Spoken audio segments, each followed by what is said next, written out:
Students, the poem we are discussing today is The Fancy Dress Show. It has been written by poetess Kamla Das. Kamla Das is an Indian poetess. She is an Indian writing in English. Okay, so a very renowned, very famous poetess. Um, she is one of the most outstanding Indian poets who wrote in English. And this poem in particular, The Fancy Dress Show, is a very famous one. In this poem, beta, this is the text. So, in this poem, the poetess talks about uh, fancy dress show. Now we know what a fancy dress show is. A fancy dress show is a competition, a fancy dress competition where people become where people dress as someone or something else, है ना, जो वो होते हैं उससे कुछ हटके कुछ अलग वो ड्रेस करते हैं. So it is a kind of a show off. It is not something real. So here in this poem, the poetess is talking about the sham and the hypocrisy, the brazenness of the current modern society. Sham क्या होता है? Sham होता है जब दिखावा. Hypocrisy क्या होता है? डबल स्टैंडर्ड्स, कहना कुछ और करना कुछ और. सो ये है हमारी आज की पोएम का theme, the fancy dress show. Every virtue requires today a fancy dress. कहती है कोई भी, what no matter what work you do, no matter what occupation you have, what field you are in, कुछ भी करते हो, it requires means needs dress, a fancy dress, एक costume की जरूरत पड़ती है आपको इसके लिए. ठीक है. The cassock is the priest's main virtue. Cassock क्या होता है बेटा? कैसक इज बेसिकली अ क्लोक, एक चोगा लंबा सा. ठीक है. तो कहती है कि ये जो एक प्रीस्ट है, एक जो पंडित होता है या फिर एक जो फादर होता है चर्च में, उसका मेन वर्च्यू, उसकी सबसे बड़ी क्वालिटी क्या है आजकल? सबसे बड़ी उसकी क्वालिफिकेशन क्या है?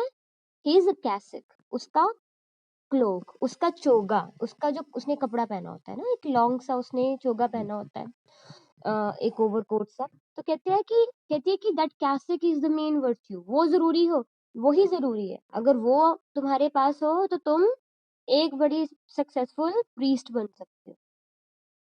The clever politicians do, the clever politician dons a saint's mean apparel.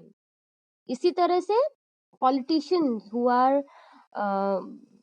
basically corrupt, they are said to be corrupt. कहते हैं जो करप्ट, इतने करप्ट होते हैं पॉलिटिशियंस, जो they he dons a saint's apparel. Apparel means again clothing, कपड़े, dress. तो वो भी किसके कपड़े पहनते हैं? साधु संतों के. they dons means wears. तो he is clad in a very saint like apparel. तो वो भी ऐसे कपड़े पहनते हैं, इस तरह से शो ऑफ करते हैं. वो भी इस फैंसी ड्रेस की तरह, शो की तरह ही ड्रेसअप होते हैं कि हम तो सेंट हैं, but in reality they are very mean. They are clever and they are mean. The holy ash is on the legitimate forehead and the holy water is in the right container. The holy ash on the legitimate forehead means, so a holy man is judged by the holy ash on his forehead. Holy ash क्या होती है बेटा? राख है ना, जो विभूति जिसको बोलते हैं. मतलब जो जो होते हैं, कुछ सन्यासी जो होते हैं या फिर कोई जो पंडित होते हैं, उन्होंने लगाई होती है. तो वो निशानी किस चीज की होती है?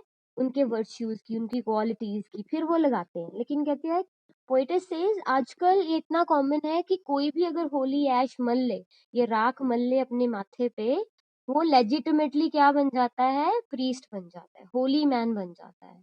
And the holy water is in the right container. तो आपके पास वो जो मटका है, वो जो बर्तन है होली वाटर वाला, if you have that in your container, in your hand, you are considered to be a saint.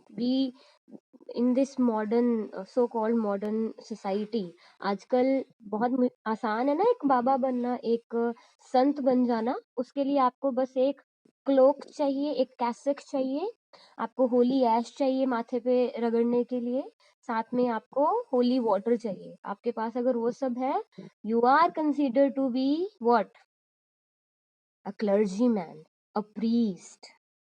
ठीक है, तो आप एक होली पर्सन मान लिए जाते हो। No one really cares to know कि क्या तुम सच में इतने हो होली।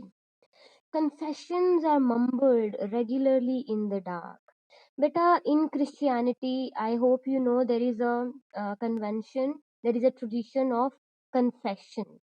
तो आप क्या करते हो, आप फादर के पास जाते हो चर्च में, और आप उनके सामने कन्फेस करते हो। मतलब कोई भी अपनी, confession is basically a practice where you readily tell everything that you have done। जो भी आपने wrong, कुछ गलत किया हो, वो आप बताते हो। कहते हैं अगर आप कन्फेस कर दो तो आपके सारे पाप धुल जाते हैं। This is believed.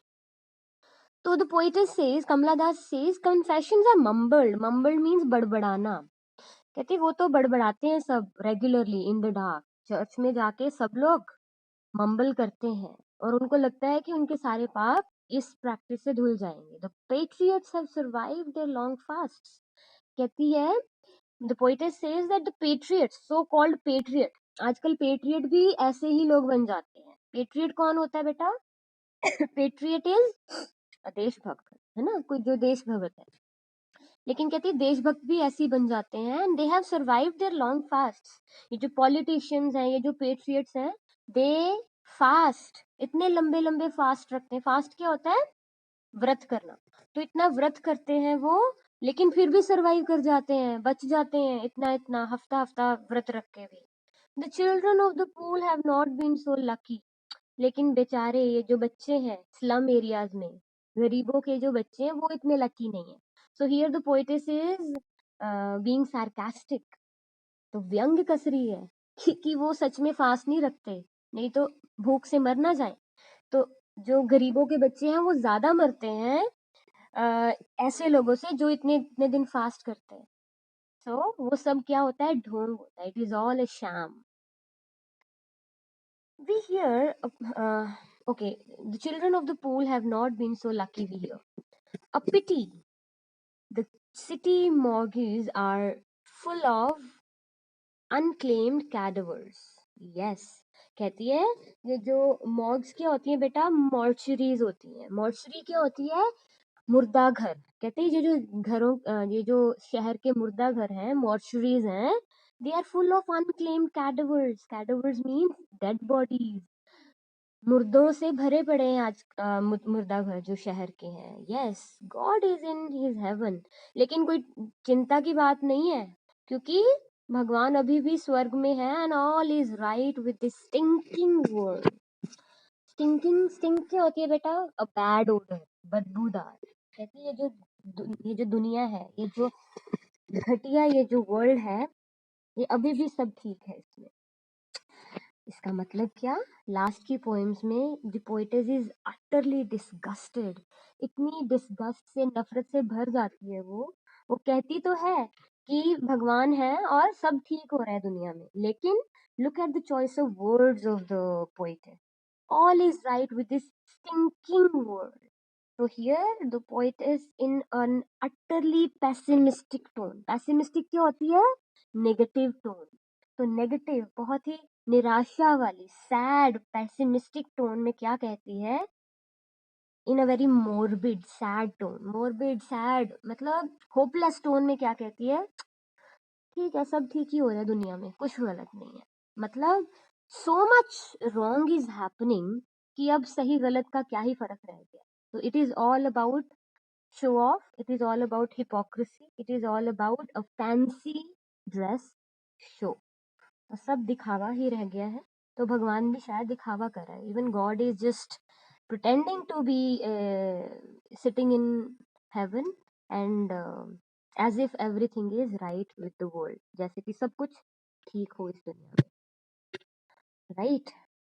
So basically the poetess talks about the brazenness and the hypocrisy of the modern society, right? I hope it is understood. तो बेटा ये जो पोएम है